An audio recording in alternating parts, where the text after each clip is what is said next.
Galera, tudo tranquilo? Vamos falar um pouquinho agora sobre a velha ordem mundial, a nova ordem mundial e sobre a globalização. Tranquilo? Então vamos lá.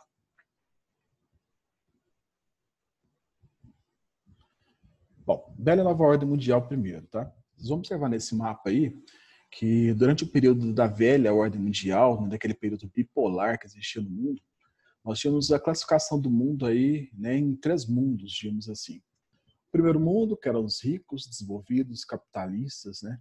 O segundo mundo, que eram os países socialistas de economia planificada, e o terceiro mundo, que eram os países capitalistas, no entanto, pobres, pouco desenvolvidos, né? Com pouca ou nenhuma industrialização. Aqui mostra um pouquinho das fases desse capitalismo, né? Como que ele funcionou? Nós tivemos um período do capitalismo comercial, que ele vai do século XV até o século XVIII. Essa fase é a fase da expansão colonial, né? Então ele demarca ali aquela fase de conquista de territórios, né? Que inclusive nós fizemos parte desses territórios conquistados, surgindo ali as colônias de exploração e de povoamento. Né? De povoamento seria aquelas que desenvolveram, né, enquanto sociedade ali, né, sem aquela questão da exploração, igual aconteceu com a gente aqui, né? Um motivo muito fácil de entender isso é a questão climática, né? Ajuda bastante. Igual as colônias dos Estados Unidos seria de povoamento, né? Pela questão da colonização, pela questão climática, que era muito parecido com a Europa. Nós aqui, país mais quente, tropical, né? Muitos deles nem se adaptavam muito a esse clima, né, da região. Eles vinham para cá mesmo para explorar. Então, por isso que é chamado de colônia de exploração, tá certo? Do século XIX até 1914, nós temos aqui a fase do capitalismo industrial, né, marcado pela primeira e segunda fase do capitalismo, certo? Da expansão dele. Entra na fase do imperialismo europeu. Europa, com todo aquele imperialismo dela, né, principalmente sobre a Ásia e a África, mas a África, né, com um tom assim mais de exploração forte mesmo, certo? Em 1884, aconteceu o Congresso de Berlim, que seria para a divisão da Ásia e da África, onde as grandes potências europeias eles dividiram a África, né? Vamos pegar a África, que é o principal exemplo entre eles, porque seria mais mercado consumidor e também onde eles poderiam buscar mais matéria-prima, né, para a produção do seu setor industrial, tranquilo? Então, eles fizeram essa partilha aí. Entre as grandes potências que dominaram ali na África, seria os britânicos, na Inglaterra, franceses também, italianos, né? São as grandes potências da época. A terceira fase entra no capitalismo financeiro. Esse capitalismo financeiro vem de 1945 e chega até os dias atuais. É a fase da descolonização. Então, os grandes países, né, do continente africano, ele começa a decretar suas independências, e se tornam repúblicas em grande parte delas. Tanto que hoje em dia, a grande parte dos conflitos que tem por lá é porque eles são alguns, né, que nem todos são, democracias muito jovens, muito recentes, né? Então eles já começam ali a viver o novo, certo? Outro problema que a gente tem dos conflitos hoje na África também está relacionado com esse Congresso de Berlim. Né? Quando fizeram aquela partilha do continente africano, eles pegavam esse pedaço é meu, aquele ali é seu, fizeram a divisão, não respeitando os povos que viviam no continente africano. Então pegava várias tribos que eram rivais e uniam dentro do mesmo território, as tribos que eram até amigas, né? Se dividiam aquelas tribos, isso tudo aconteceu, tranquilo? Aqui nós temos uma comparação entre essa antiga ordem, né, que é a velha ordem mundial, e a que a gente vivencia hoje, que seria essa nova ordem internacional. Então vamos lá.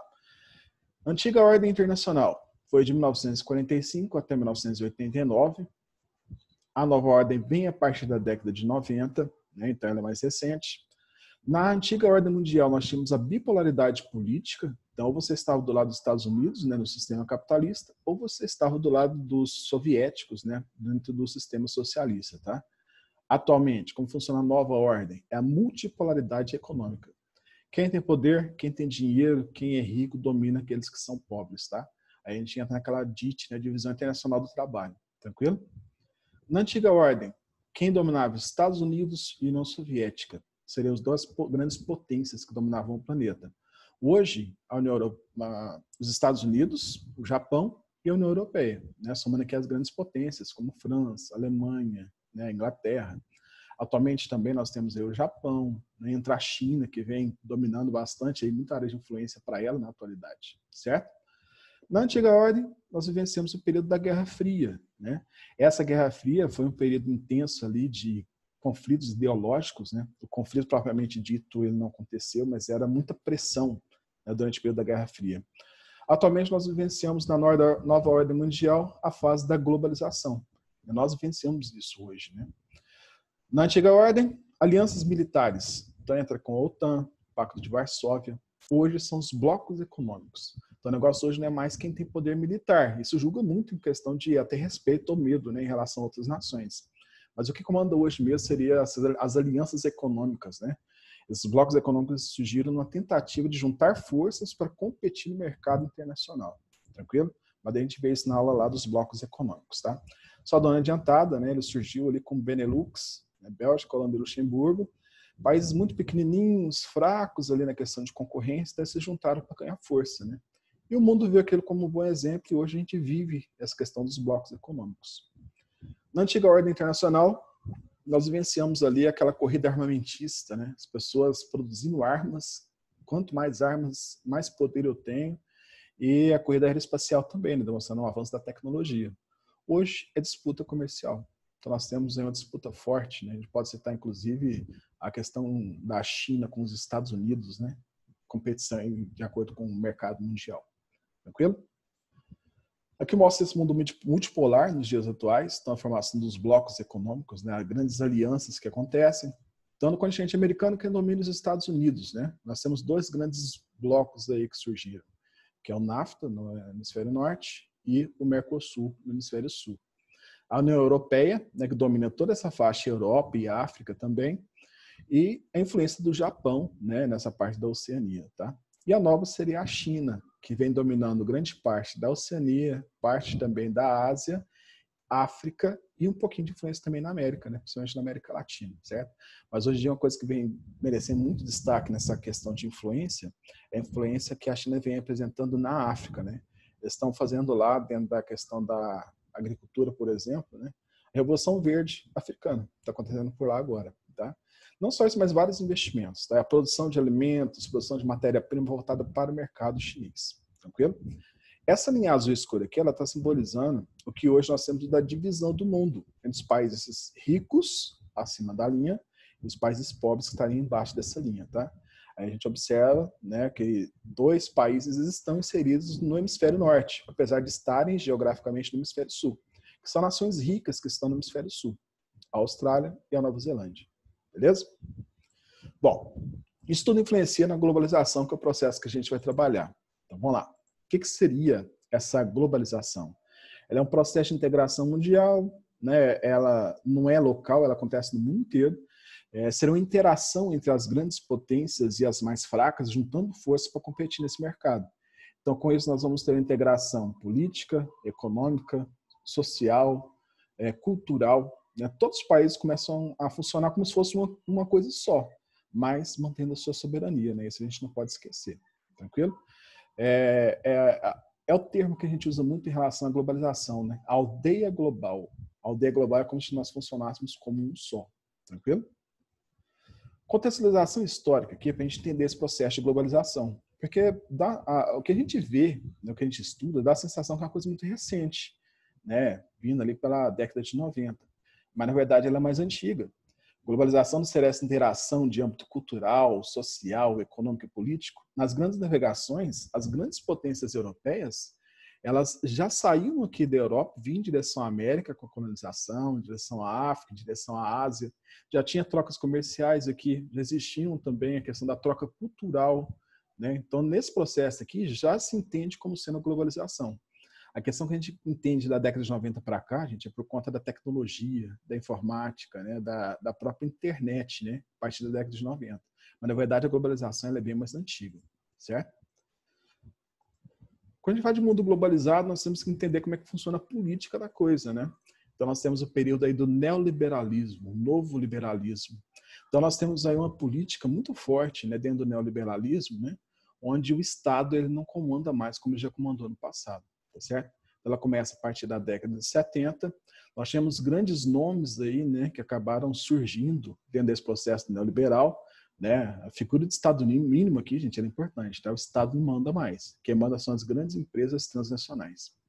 Aqui é o Ronald Reagan, ex-presidente dos Estados Unidos, foi o grande nome dentro desse processo neoliberal, né, que aconteceu no continente americano, tá? Margaret Thatcher, figura aqui emblemática, né? Uma mulher de muita fibra, de muita força. Ela se tornou a primeira ministra mulher, né, do Reino Unido, e ela tinha que demonstrar muito poder, muita calma, muita serenidade, muito conhecimento em relação a tudo, né? Porque tanto na Câmara dos Comuns como na Câmara dos Lordes, né, só homens. E ela, como mulher, sendo líder daquilo ali. Então ela tinha que ter domínio total de tudo, sempre, tá? Ela era conhecida como a Dama de Ferro, justamente pela questão de ela ser tão rígida e tão firme, né, nas suas posições. A globalização da economia, ela prega a não intervenção do Estado na economia, o que a gente chama de Estado mínimo. Então, se antigamente o Estado comandava a economia de um país, hoje quem manda são as transnacionais. É a Coca-Cola, é a Nike, né, a Monsanto, Cargill, né, o próprio McDonald's, né, que tem lojas farmadas pelo planeta quase que inteiro, né, tirando pouquíssimas exceções que ela não tem. Hoje, são 13 países só que não tem a loja do McDonald's.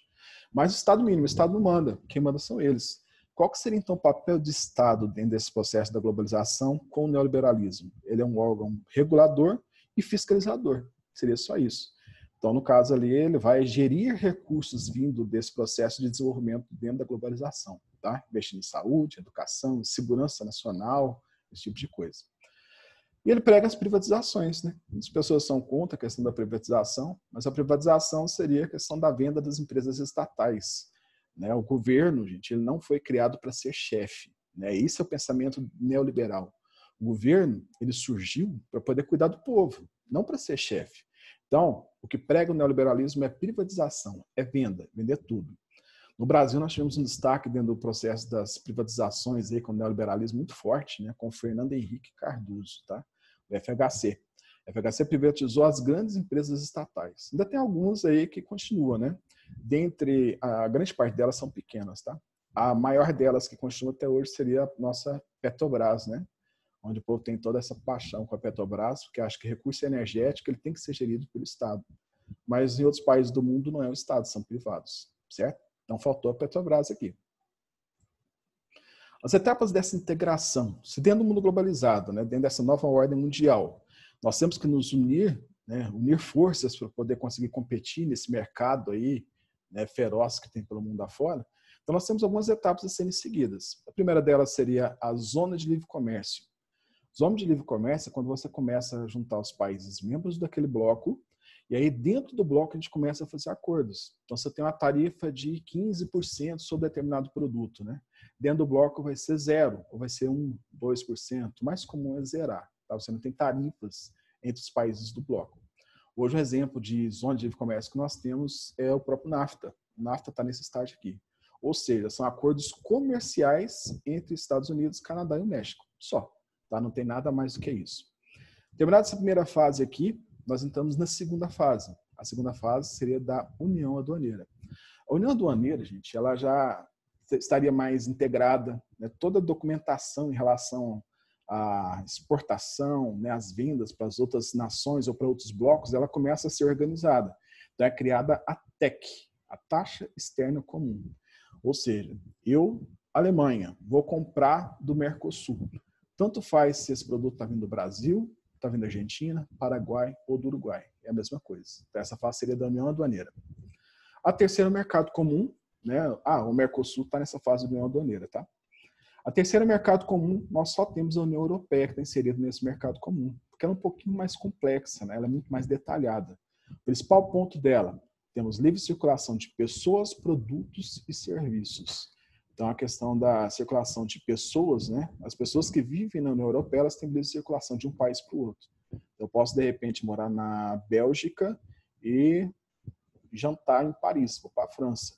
Ou então, eu moro em Luxemburgo e vou comprar uma torneira, que eu estou mexendo em construção civil, vou comprar uma torneira lá na Holanda, né? Mas não sai muito mais caro que isso, mesmo que os países são muito pequenos, né? Então, dependendo ali, não fica tão caro assim.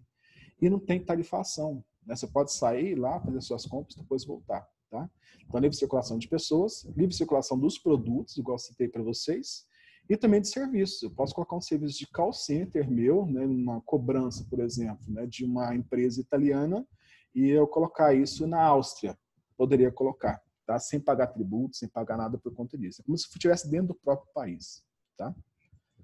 E o último estágio é a União Monetária e Econômica, né, em que também só a União Europeia ela está inserida nesse estágio aí, né, onde nós temos a criação da moeda única. Os maiores detalhes em relação a isso, a gente vê na próxima aula, né? Na aula sobre blocos econômicos, tá? Quando a gente entra nesse processo da globalização, é perceptível o aumento do fluxo de capitais, né? O capital passa a ser volátil. Ele não existe. Eu sou dono de uma grande empresa que vale bilhões. Eu vou vender minha empresa, né? Quem for comprar, ele não vai pegar esses bilhões e me pagar pela minha empresa. Esse dinheiro é virtual. Então, ele transfere aquele capital virtual para a minha conta. Tranquilo? Então, essa questão do capital ser volátil, gente, gera um certo problema. Eu sou um grande empresário, tenho meus investimentos aqui no Brasil. Brasil em crise econômica, eu penso, eu não vou perder meu dinheiro. Eu vou pegar todo o capital que eu investi naquela empresa do Brasil, num clique ali no computador, transfiro aquilo tudo para um outro investimento, em outro país, em outro tipo de setor. Né? Então, isso pode quebrar empresas, quebrar países. Certo? Aí vem aquela questão, né, do perigo hoje das fake news. Imagina uma fake news surgir e a pessoa tira o investimento dela do Brasil, ela pode quebrar o Brasil. Tranquilo? Olha as trocas comerciais em 1950, era de 61 bilhões. Em 2000 já era de 9 trilhões. Então você imagina agora em 2020, 20 anos depois, né? O tanto que as trocas comerciais elas ampliaram, muita coisa. Aqui nós temos um comparativo, né? Em 1930, se você fosse fazer uma ligação internacional, né? Cada minuto da ligação custaria em torno de $80. Caríssimo, né? Então seria uma coisa assim que não era para todo mundo fazer, tá? Uma ligação. Hoje custa menos de R$1 fazer essa ligação e às vezes até nada. Porque você não precisa mais fazer a ligação. Você pode fazer utilizando aí as tecnologias, né? Fazer uma chamada em que além de escutar a voz das pessoas, você pode ver a pessoa do outro lado. Então você pode usar Skype, o próprio Messenger, WhatsApp, Facebook, aí vai, tá? Então já está pago na internet, você pode fazer essa chamada aí. Então isso melhorou bastante. Em 1960, 25 milhões de pessoas viajavam para outros países. Hoje são mais de 400 milhões de pessoas viajando para esses países, tá? Então nós tivemos uma melhora significativa em relação às viagens, né? O turismo ele foi bem intensificado. Olha como que a questão da velocidade, né, do transporte ele melhorou. Então aqui o planeta está simbolizando como se fosse muito grande o tempo, depois foi reduzindo, como se o planeta estivesse reduzindo, mas não é isso. É que o meio de transporte ele melhorou. A tecnologia do transporte ele melhorou muito, né? Hoje nós temos trem-bala que viaja aí, em média 400 km por hora. O maglev, né, igual eles estão construindo o maglev lá no Japão, que vai ser inaugurado agora em 2028, se nada acontecer, ele viaja 603 km por hora. Então você tem uma facilidade de transporte muito fácil, entendeu? Então hoje em dia, gente, inclusive, a questão de transporte não é mais um problema para uma área se desenvolver. Eu posso, por exemplo, pegar minha indústria em São Paulo, colocar ela no interior de Minas, no interior de Goiás, da Bahia, porque o transporte é tão barato, tão mais fácil, né, que não vai encarecer meu produto, tá? E aí ainda tem aquela questão dos salários, né, serem menores nessas regiões mais interiores, tá? Então eu vou bater um com o outro ali, eu acabo que tem lucro, certo? Quando a gente fala de globalização, nós temos vários aspectos a serem levantados, mas o ponto mais importante, que chama mais atenção, é a internet. Hoje a internet ela ajuda muito, né, em tudo, né? A própria aula que a gente está tendo agora com essa questão do coronavírus, né, sendo videoaulas, videoconferências, reuniões, tudo pela internet. Então você consegue fazer negócios pela internet. Você consegue fazer transações bancárias pela internet, consegue conversar com seus amigos pela internet, né, fazer reuniões familiares pela internet. Então, você tem muitas vantagens hoje, né, inclusive para estudo, né? Então, o estudo hoje, né, na sala de aula, se de repente tem alguma dúvida, a internet ela pode te auxiliar, né? O grande problema que a gente tem hoje em relação a isso seria a questão cultural, né? As pessoas elas não possuem aquela cultura do uso bom para a internet. Então, imagina uma escola liberar para fazer pesquisa. Muitas das pessoas vão para as redes sociais. Né? Mas com o tempo, com a cultura do uso da internet, de repente isso possa melhorar para um futuro aí. Tranquilo? Mas tem muitas desvantagens também. Né? Muitas fake news. Nós temos problemas aí muito de hackers, né? De crackers, que acabam prejudicando muitas pessoas e empresas. né? Nós temos clonagens que são feitas igual cartão de crédito, pela internet, né? Nós temos contas que são hackeadas e a pessoa acaba que vão fazer mau uso daquilo ali para prejudicar a outra, certo? Então nós temos algumas desvantagens também desse uso da internet. Olha só esse gráficozinho aqui, esse gráfico, ele está mostrando para a gente a distribuição do acesso à internet pelo mundo. Olha nos Estados Unidos o tanto que o uso é intenso, né? Internet de boa qualidade, na Europa também. Olha a China aqui, mesmo que censurada, com todo o controle que eles têm, no Japão. No Brasil é mais aqui pela região sudeste, em direção ao sul, mas no sudeste mesmo que ela está acentuada, tá? Nossa internet ela é meio que ruim, tá? Ela não é muito boa não, tá? A questão de navegação, velocidade, tem muita coisa para melhorar.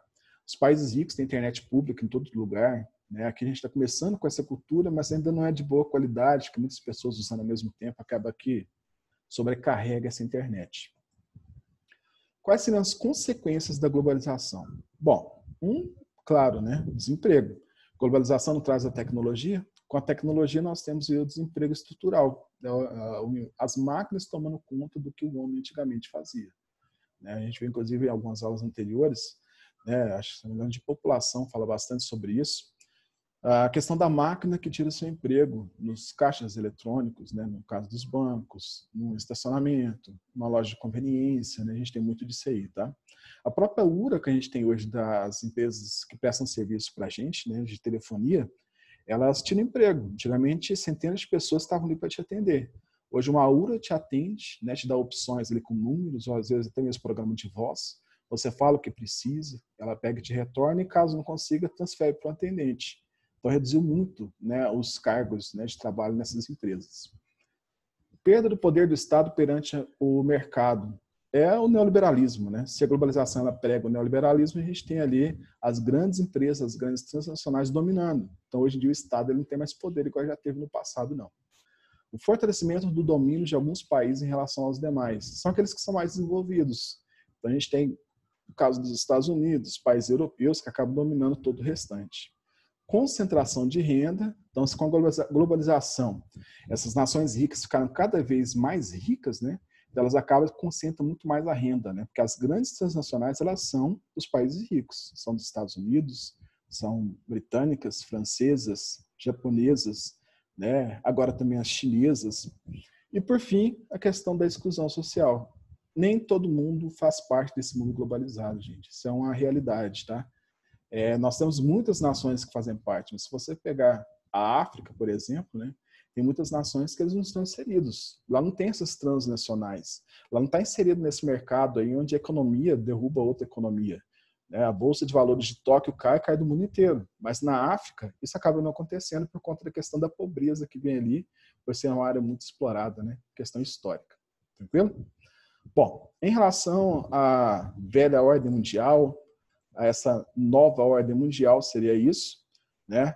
E aguardo vocês aí para a próxima aula. Tranquilo? Um grande abraço para vocês e até mais.